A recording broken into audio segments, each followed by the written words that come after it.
Welcome to the Real Estate Real Success podcast, where we talk about key business successes and lessons learned along the way in the hopes of inspiring brokerage owners and managers to find new ways to grow their business. I'm Chiyoko Kakino, and in this episode, we're going to talk about all the initiatives that a small town brokerage is putting in place in order to get them to the world stage.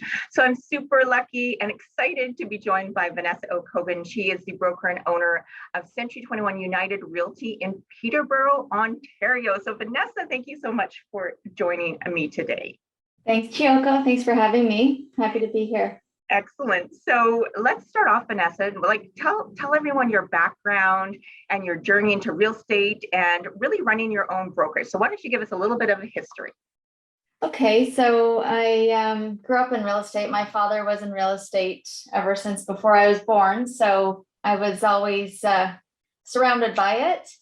And for the longest time, I think I thought I was going to get into the business, but then something tweaked my interest in high school. I thought, no, I want to see what it's like to live in the big city, work for a big company. So after university, my plan was to travel and then come home and get a job. And so I said to myself, if when I get back from traveling, if I don't get a job, I'm going to sell real estate. So before my travels, after university, I got my real estate license. So that was a long time ago as a backup plan. And turned out after my travels, I got lucky and I did get a job in Toronto working for National Grocers in human resources. I was actually hiring AZ truck drivers and it was a really cool job. So I couldn't pass that up. So I did that, was with that company for a little over 8 years. And then I got into a few sales jobs and living in Toronto all this time. And fast forward a few years, I meet my husband, we get married, and we have 2 of our kids in Toronto. And then my husband Ainsley gets the opportunity to move back to Peterborough. He's from Toronto, but I'm from here, of course. And we jumped at the chance because it's a great city to raise a family. So we moved back here, have our 3rd child, and I'm just stay-at-home mom full-time, loving it, not even thinking about a career at this point. And then as the kids got older and headed into school, I thought I need to get out of the house now. So decided to get my license again. And so started in 2013 without the plans of taking over Dad's business at all. I couldn't have envisioned that with 3 small kids and Ainsley running his own business, but over time it just made sense. So here we are today. It's been almost 6 years that I've been in the ownership role. Wow. And it's interesting because your background in sales and recruiting and HR probably give you a lot of great experience to really run your own brokerage. And we're going to talk a little bit about some of the great things that you're doing. But first of all, I just want to say congratulations because you were just recently inducted into the Junior Achievement Hall of Fame for Northern and Eastern Ontario business.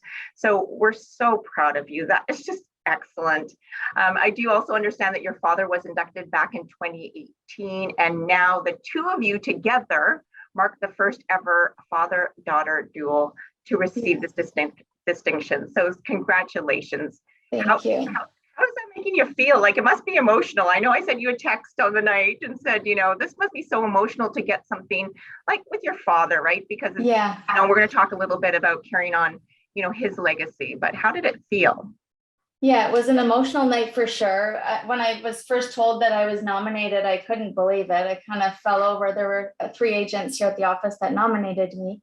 And so just being nominated really blew me away. And the fact that Dad had received that award. So overall, it was an emotional night. My parents were there, my kids were there, my husband was there. So it was just really special, especially to share that with Dad in the office here. They got behind me and a lot of them came to the event. So it was really special. Well, congratulations again. Thanks. Let's talk about your community, Peterborough, Ontario. So can you give us a little bit of background on your brokerage and the market that it serves? Yeah, so my dad was, I'm assuming, one of the first Century 21 Canada franchisees, and he was 1977, 1978 when he joined the brand. So he had been operating his own brokerage, a boutique brokerage, if you'd call it that, back in the day, and was looking for some support with training and, that type of direction. So Century 21 was the perfect fit, the perfect timing. But at the time, I think over the first few years as Century 21 was growing, there were 4 different Century 21 offices in our small town, which was probably, I don't know, I'm guessing 65,000 people back then. We're up to about 80,000 now. But anyway, over time, we've become the only Century 21 office in the city, and we service Peterborough and the Kawarthas. So it's a really amazing area. It has 2 post-secondary schools. So we have Trent University and Sir Sanford Fleming, plus we now have a Seneca Flight College. We have a really strong arts culture here. We are surrounded by lakes, lots of parks and trails, and so it's like a hidden gem. At least I thought it was a hidden gem for a while. Over the last few years, people found us out, but big trading area, great place to live. And we're about an hour and 15 minutes from Toronto. We have a toll highway, the 407 was put into place a few years ago, quite a few years ago now maybe, and it really sped up the commute into Toronto. So that's really allowed for us to grow as well. Vanessa, do you know how many agents are in your market area? Well, technically, you know, as agents are trying to trade more outside of their own cities, there are more and more agents that have joined our board for access to data, but maybe their home board is Drawer or Toronto area. I'm guessing maybe around 500 or so are from our area, but on our board, I think we're around 800 on our real estate board, PCAR. Great. So as you said, Vanessa, you know, your brokerage has a long history with Century 21. As you said, your dad started the brokerage with Century 21. Well, he converted his brokerage into Century 21 back in 1977, 78. And of course, you, who is the second generation, has continued to build on the success. So what made you, I know that you said you got into real estate, you got your real estate licenses twice, and then you started selling real estate and you didn't even think about owning your own, you know, or taking over the legacy of your father's business. What made you make that change? What made you make that decision? Well, I think it was all timing. I mean, when I first started selling, our kids were just that much younger, and it was all new to me to be actually selling in the business. And I think as the kids grew older, they became more independent. And Dad's a very good salesman, and he didn't stop asking me, right? So he had been asking me for quite a few years, and I had to tell him no a few times just because I didn't think it was the right decision for our family. But it was something I deep down wanted to do for a long time, but just didn't think it was going to fit into the family plan. But over time, the timing became right. And thank goodness he hadn't sold it to somebody else, because then I wouldn't have had this opportunity. So yeah, something I always wanted to do. Nice. You know, I'm sure that there's pros and cons to working with family. I think of myself, if I've ever worked with my dad, you know, how would that work? And but you know, what advice would you give someone if they want to start a brokerage with a family member, whether it's their father or their sister or their spouse? Is there any tips of advice that you would give them? I think that communication is key. I mean, you can't, for one, you have to communicate. If something's bothering you, you can't let that fester. But also it's really important if you can get on the same page with what your goals are for the organization. Lucky for us, my dad and I think a lot of alike. And it's funny, I'm sitting in the office that he sat in for so long, and still some of his things are in these drawers. And as I clean out, you know, over time, I come across some of his journals or, you know, his goal setting, and it's like we share a brain. So I'm very lucky that way. It's not much of a stretch for us to get along and share the same direction and goals. So we're lucky. But yeah, I think communication would be very key if you're going to work with family.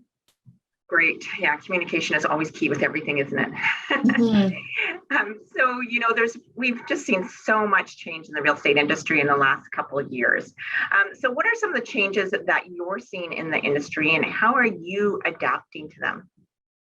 So I think tech is key, right? It's continually changing. You can't get used to the tech you're using because it's going to be different, you know, next year, next month, who knows? So as painful as it is for the team, we're trying to just embrace all of the technology that's available to us because it does improve efficiencies here. And I feel a responsibility to our team to keep them up to speed. I mean, sure, we have lots of young agents that are very tech savvy, but we have agents that have been here 40 years plus, and they aren't so much tech savvy in certain areas. They do great, but I think we always need to be pushing them to get comfortable because they need to keep up with the way business is going. I think the way people use our office has changed, especially since COVID. We have a lot less people that are holding their own private office. More and more are working from home and needing to come into the office to meet with clients or just work for a few hours. So we have now 3 meeting areas for agents to use for their clients, for their client meetings. Plus we have drop-in workspaces that are getting used, and we're really happy to see that. So those are a couple of the major things I've seen. Of course, you just renovated your brokerage. It looks fantastic. Of course, it represents what today's Century 21 brand stands for, which is contemporary and modern. And it's nice that you've been able to, at the same time, because you're going through that renovation stage, you're able to align kind of the layout, right? The physical environment to match the change that has taken place over the last couple of years. Yeah. So this all came about because of a flood, right? So last March 2021 was when the flood happened. And so it became an opportunity. And so, yeah, we've definitely redone the space and are using it differently, and it's much more efficient. So we're happy about that. Let's talk about your growth for a few minutes, because you're doing some amazing things. I know that you said you joined to head up your brokerage in November 2016. You went from 70 agents, I think around that time, to you have now 114? Yeah. 114 agents. So that is, I did the calculation, and that's a 63% increase in the number of agents that you've had just over 5 years. So I also understand that your brokerage enjoys the largest market share in your area. Plus, in 2021, your office was the number 20th largest office by production in the Century 21 world. And that's out of 14,250 offices in 86 countries. So again, congratulations, just some amazing things. I know you've gone through some challenges, like I'm sure the flood was a challenge, but your brokerage has really come up on top. So congratulations. Thank you. What do you think some of your key ingredients to that growth has been? Well, I think primarily our focus is our team, our current team, and how can we service them and meet their needs. And there are varied needs. When you have over 100 agents, they are all at different stages in their career, different levels of experience, different personalities. So I think by focusing on our team, retention is always the number one priority. We do our best to look after them.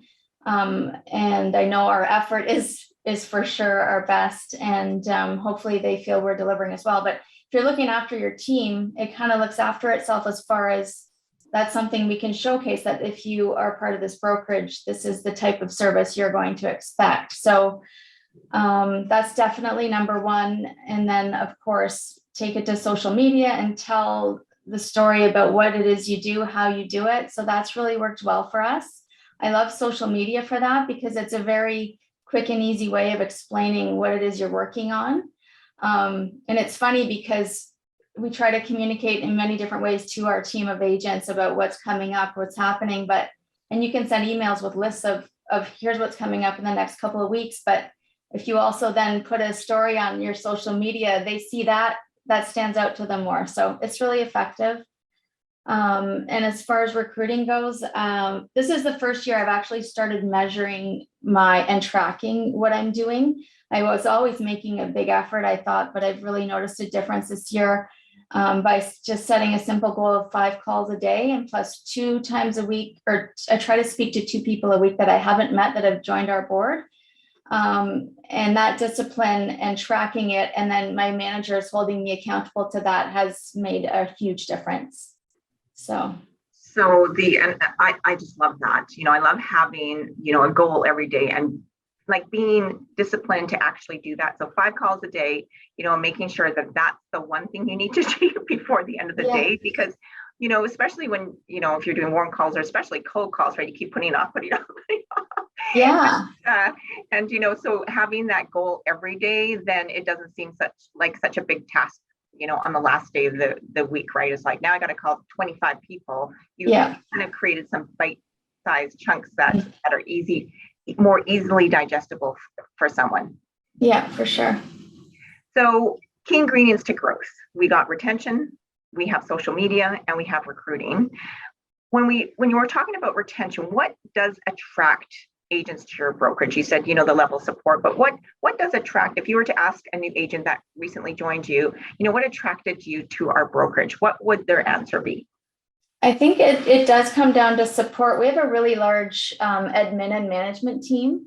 My dad always believed that managers shouldn't be selling. So we have 2 managers that don't sell, plus I'm here full time. So to have those people to call on if you have questions, if you're in a situation, you need help, if you need direction, there's that, plus the admin team. We're open 7 days a week. So we have, a live person answering the phones. We have an in-house marketing manager who does graphic design. She does marketing for us as a brokerage, and she does marketing for the agents as well. Plus we have programs running all the time. So they're seeing that, there's certain coach coming in to talk to the group, or we're bringing in experts to our sales meetings. All the different types of training and coaching that we provide seem to be what's differentiating us in our area right now. So you've got a great value proposition to offer agents. You talked a little bit about recruiting, so making sure that you're disciplined to making calls every single day. What else are you doing to recruit agents to your brokerage? Yeah, I think that social has been a big differentiator for us. And whether it's holding a career cafe and putting that out on social, or we actually just shot some video that's going to showcase the different features of our office and what it's like to work here and what the space is like to be used. We have an office here, and we have an office in Lakefield that is a shared space. And so we're showcasing those 2 spaces in our video. So we're just constantly trying to tell our story. And I think that's been the differentiator for sure. Well, and as you said a little bit earlier, you also send out an email, right, that kind of talks about all the things your brokerage is doing. Then you hit them up on social media again. So sometimes you need that frequency of messaging to actually get through, all the clutter out there. Yeah. So that has made a big difference. So that started because we've realized that I don't think it even matters how big your team is. You're trying to communicate what's coming up, what's happening. I need you to do this.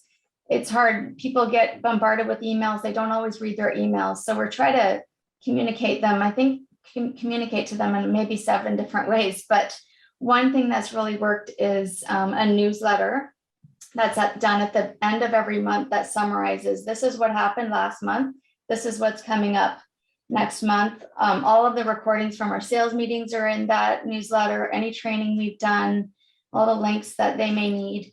But then we've also created a version that we can share to our recruit list. So of all the agents on our board, there are about 120 that we think would be a great fit that we know. I don't know everyone on a personal basis, but we are trading in an area where it's much different than Toronto, where we do know most of the agents. And so that specific targeted list is getting that information. And I have, as I make my phone calls, they comment and they would, even though we are on social for years telling people what we do, until they saw that newsletter, they didn't realize how much we do. So it's a good summary. So I do recommend that for sure.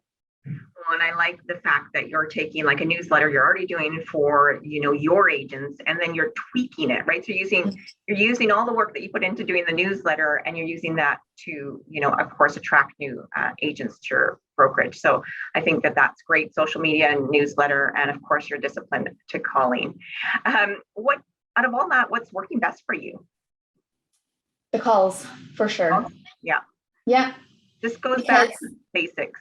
Yeah. And it's what, any coach would tell the agents to do. You need to prospect, you need to call your sphere, you need to talk to them a certain number of times a year. And there are days where, I don't know, I would think a lot of other owners or whoever's recruiting feel this way. You feel like you're being a bit of a pest. And I often, I hesitate don't like to bother people, but you push yourself and you go through that roster and you just make the calls. So it's definitely a differentiator. Great. And it's basic. Yeah, I know. And it's, it goes back to just the foundation of real estate, right? It's a belly to belly business. It's like pick up the phone and call someone, and that, no matter what you're doing in real estate, that seems to be like the golden ticket to success. I know that we talked a little bit about what you're doing on social media, but I still want to talk a little bit more because you've really upped your game in this area. So tell us what your overall social media strategy is.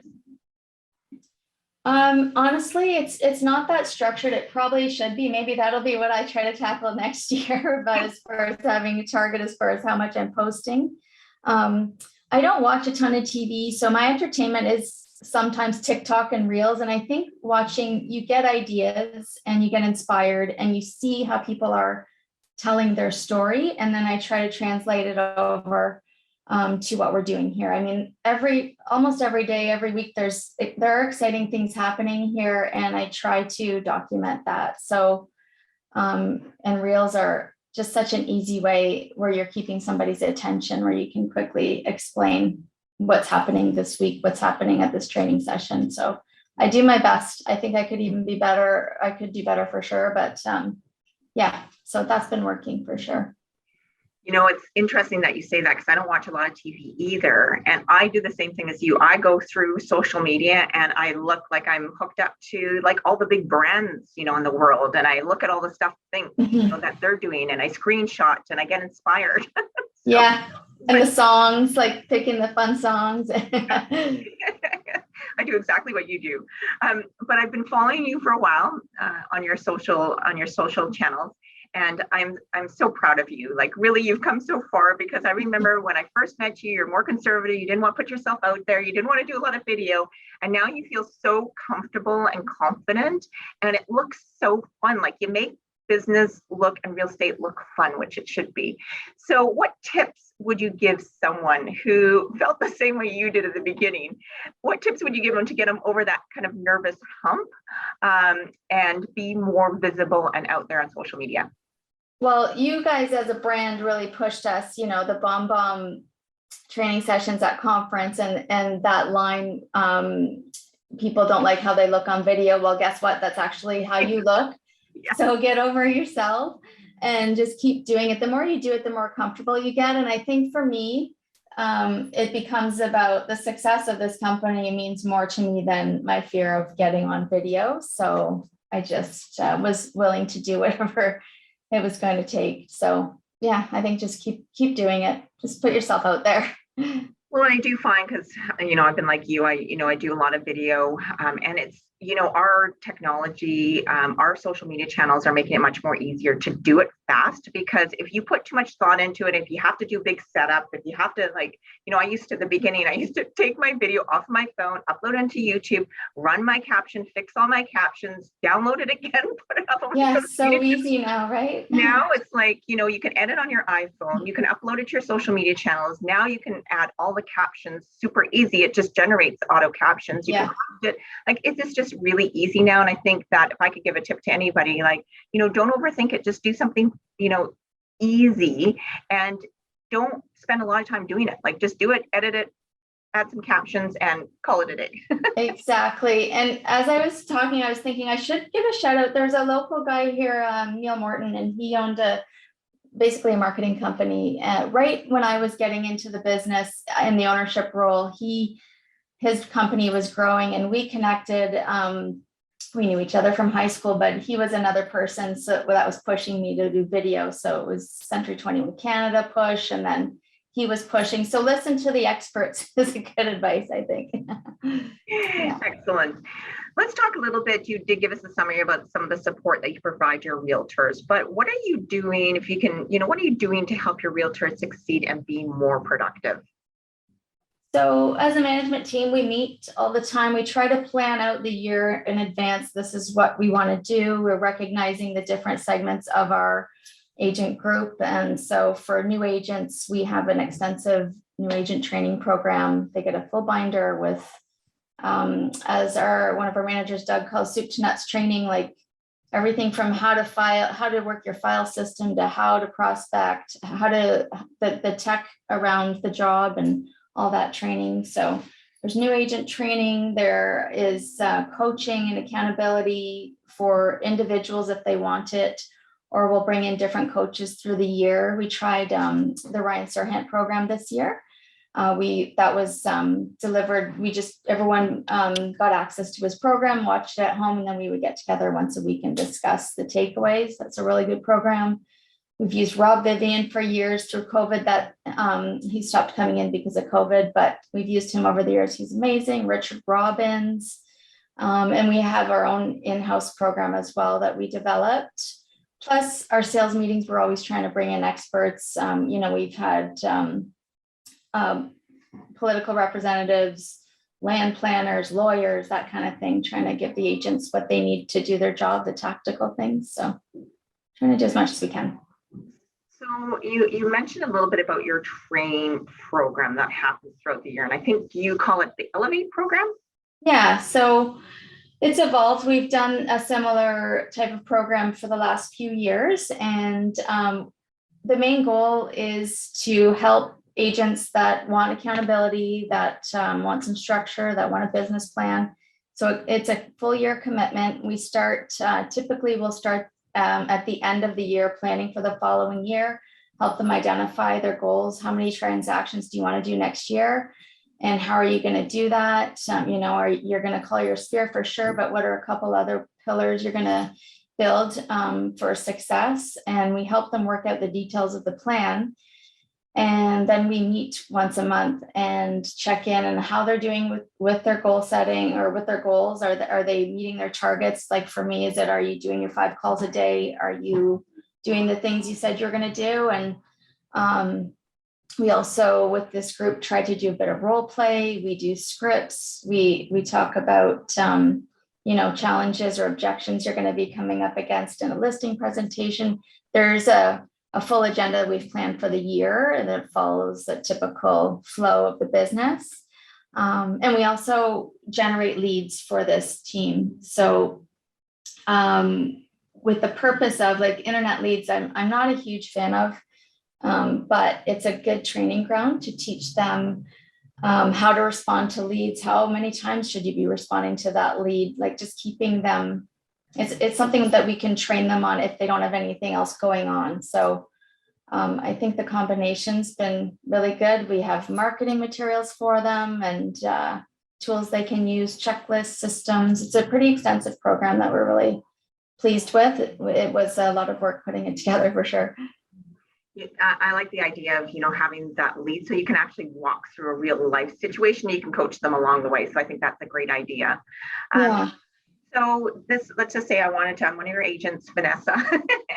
I would love to be. And I want to be part of this Elevate program because, I would like that. How does it cost something? Like, how do I get involved? There's no cost, and we would just sign you up. You would have a commitment to come to the meetings and a commitment to ensure you're following up with our leads. So we do track.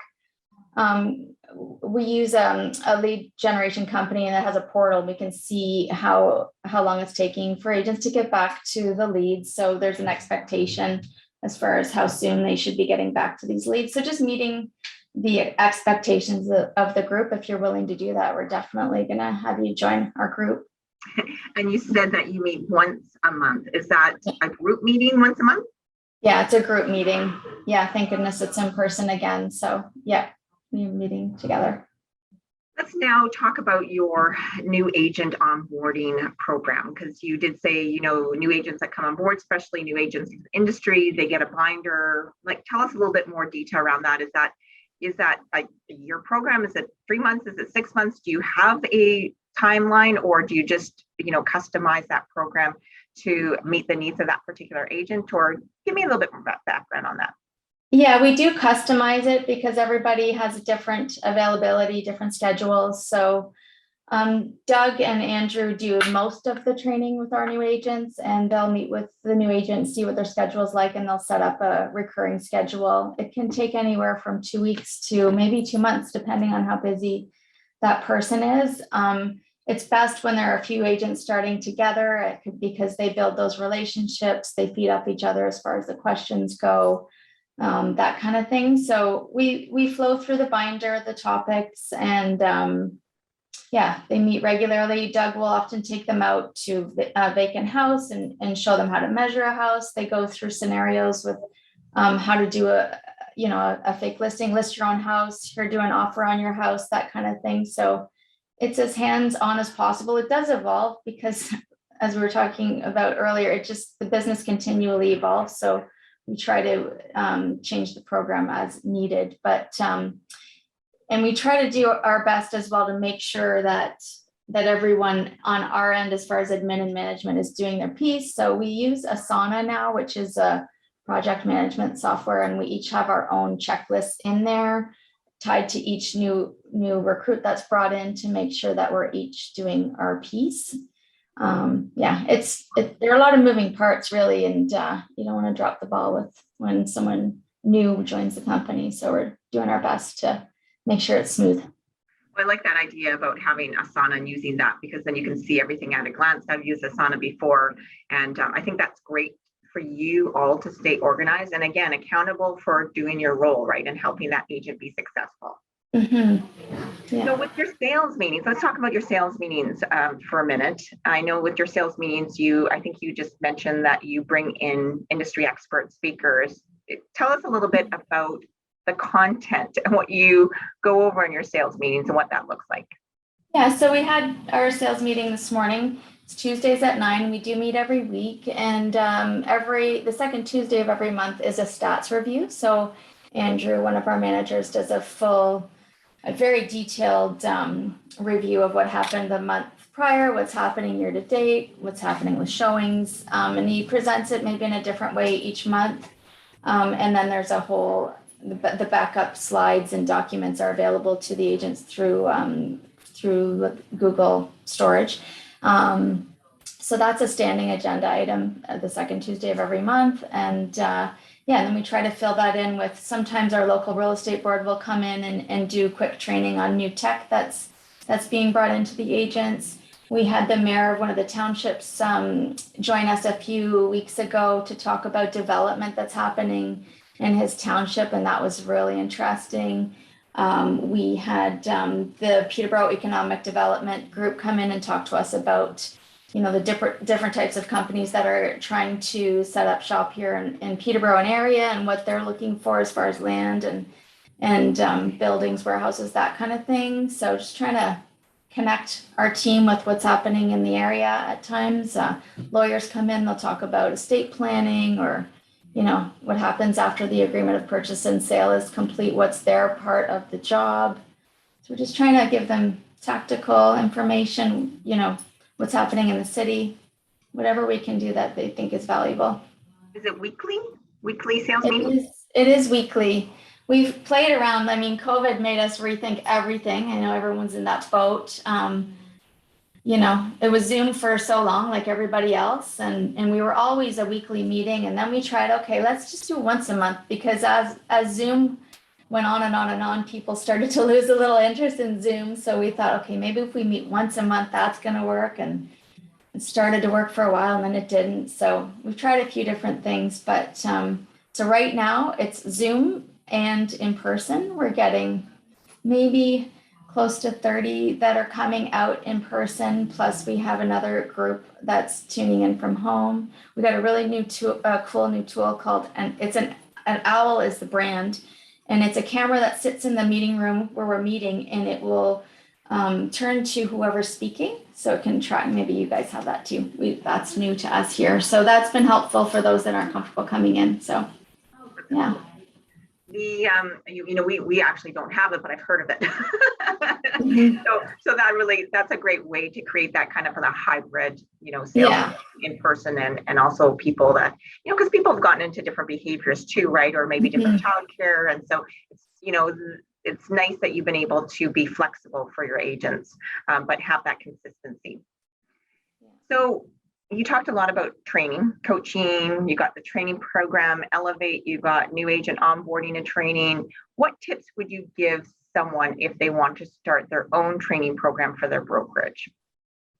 So I think we've learned that it's not a one size fits all. Like, you're not going to find a program that everyone's going to come out to typically. If someone knows how to do that, I'd love to hear what that looks like. But so I think it's about, first start with your audience. Who are you trying to create this program for? Is it, agents that are doing 5 to 10 deals a year and you want to help them get to, 15 to 20 deals a year, whatever that is? You got to understand who the audience is and then build out the program. One thing we do here is we've been lucky, as I mentioned earlier, to work with a lot of different coaches. I forgot to mention Chris Leader.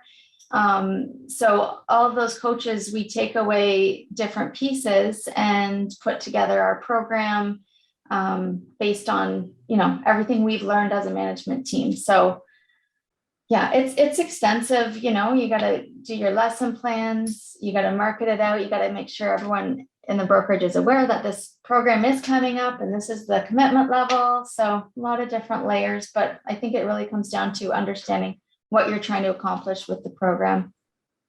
Well, I like that kind of understanding, like what the goal is and who am I talking to, right? Is like really kind of segmenting your agents, saying, okay, this is a big opportunity for my agents and my brokerage, and to growing both segments. So this is the segment that I'm going to talk to. This is, what they have in common. This is what the outcome needs to be, and then developing a training program. So I think that's super smart and great.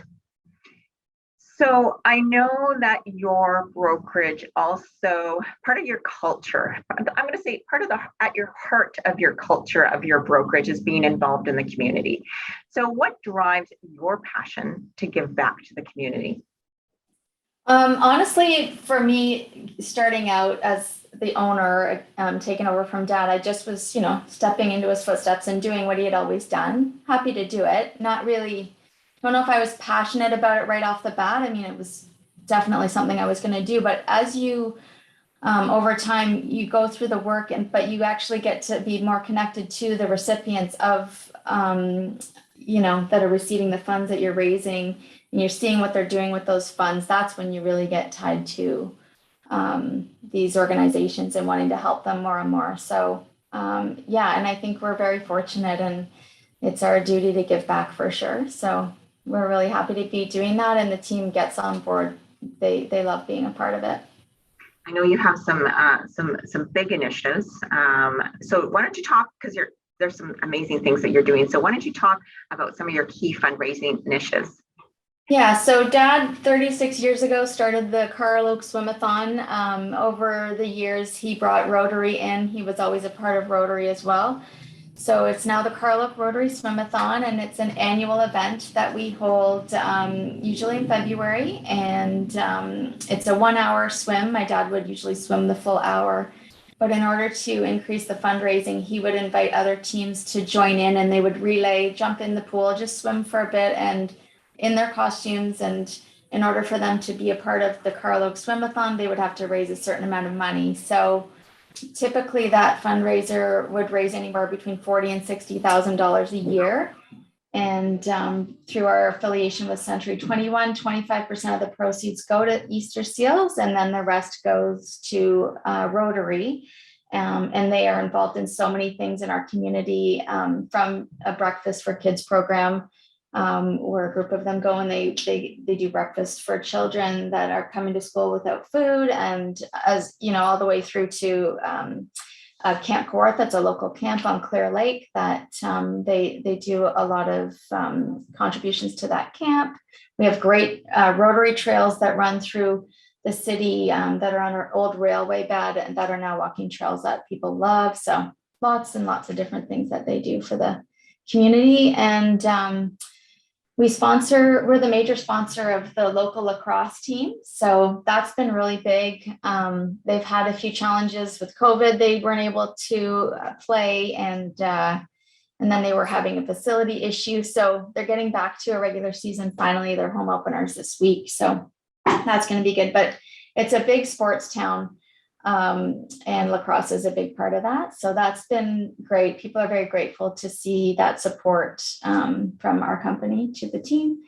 And also we do a toy drive at the end of every year. So through the Salvation Army. So our team gets behind that as well. I think we raised around 15,000 last year. So every year it's about that amount of money. And the fun part is we go out and shop and we actually spend that money at the local stores and drop it off to the Salvation Army. So it has a really huge impact. So it really brings a team together as well. It's good.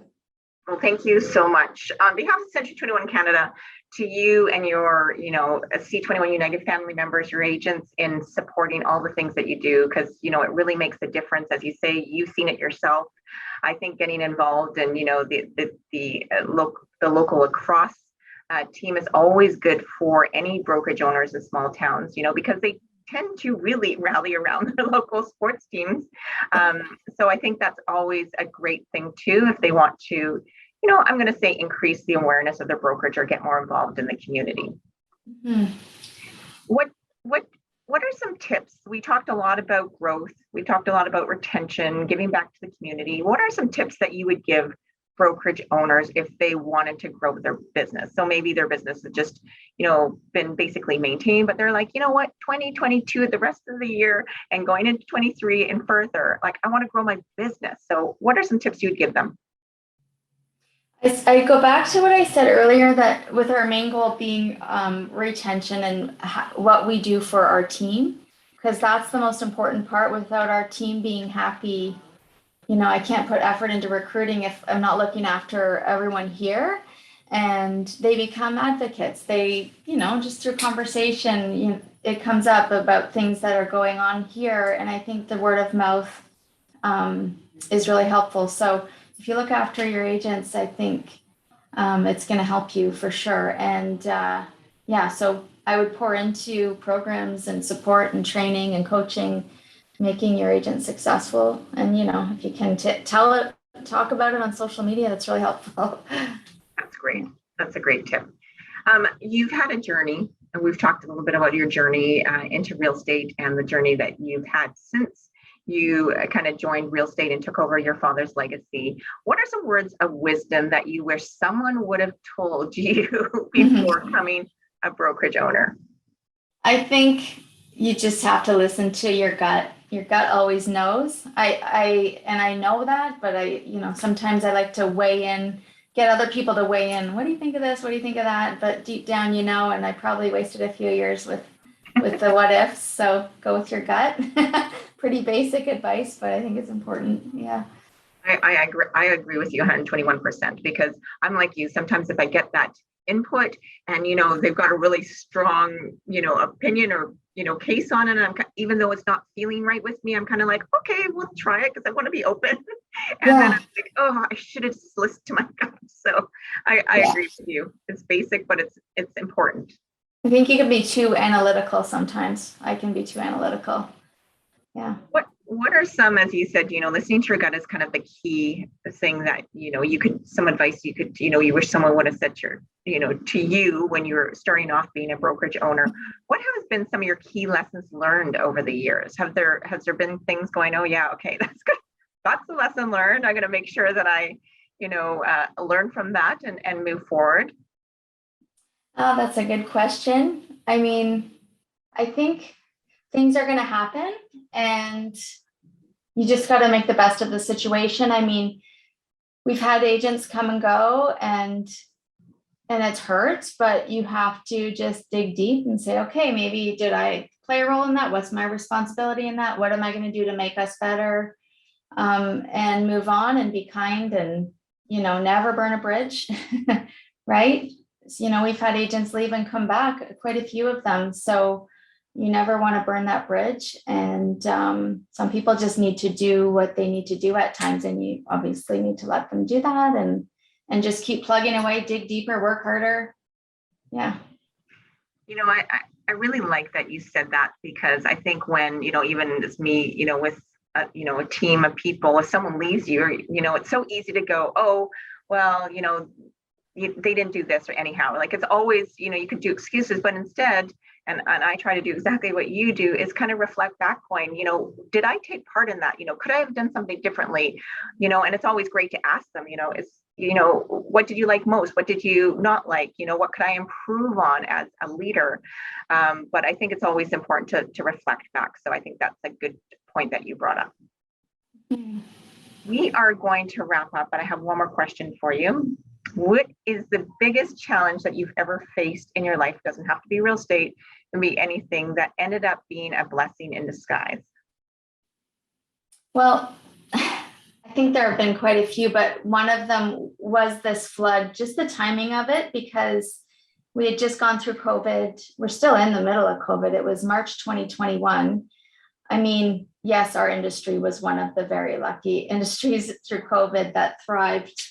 Real estate was amazing, but it was also difficult because everyone was emotional and dealing with so much. And, there were a lot of personality things happening. And so everyone was pretty tired. And then to walk into the office that night at 2:30 in the morning and see the ceiling tiles falling and water just pouring through, it was a plumbing flood.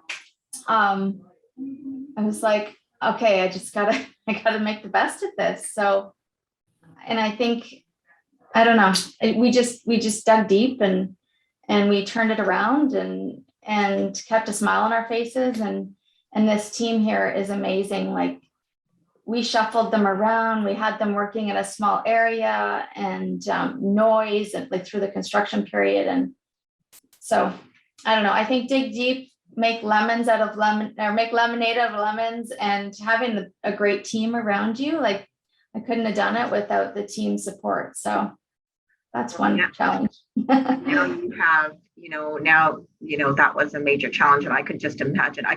Actually, I couldn't imagine walking in and seeing that. But now you have a fresh and contemporary, newly branded, environment that is flexible to today's realtor, right, and what they want from a brokerage. So I'm so happy that you're able to just stay strong and working through that. And at the end of the day, you've got something great to showcase now. Yeah, we're really enjoying it. So Vanessa, if someone wanted to, if they're listening to this podcast or watching it live, how would they get a hold of you if they wanted to ask you a few more questions? Well, call me. Phone's good, right? 705-743-4444, Century 21 United, Vanessa Oake-Hogan on Facebook. It's an easy way to reach me too. So yeah, would love to talk to anybody. Excellent. Well, thank you, Vanessa, so much for joining us. I can't wait to see you in person. I know that we have our national conference in September, so hopefully I will see you there. But I really appreciate you joining us, and I really appreciate you sharing all the great things your brokerage is doing, not only to support your agents, but also to give back to the community and to grow your brokerage. So thank you so much for your time. Thank you for having me. I appreciate it. You're listening to this podcast live, or you're listening to the recording on Apple Podcasts, Spotify, or Google Podcasts, or you went to the century21franchise.ca website. Century 21 is one of the world's largest residential real estate companies in the world, with presence in 86 countries. In Canada, we are 11,000 plus strong, and we're looking to align ourselves with like-minded individuals who share the same vision to what the future of brokerages looks like. So if you are interested in growth opportunities, please feel free to reach out to myself or my colleague, Gary Zalepa. You can find our contact information on century21franchise.ca, or you can visit my Facebook page or my LinkedIn page, and we can set up a chat. Anyways, thank you so much for being with us today.